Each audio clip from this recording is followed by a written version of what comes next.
Hello, in this video I want to show you how to place just the buildings in Tiny Glade.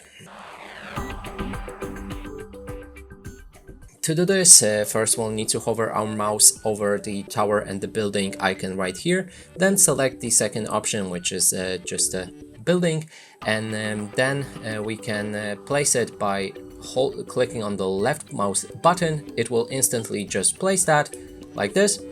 But alternatively, we can also hold our left click mouse button, then move our mouse to the direction that we want to make this building wider or thinner, or just make it bigger or smaller, and then you can just let go of the button, click again, and your building should be placed.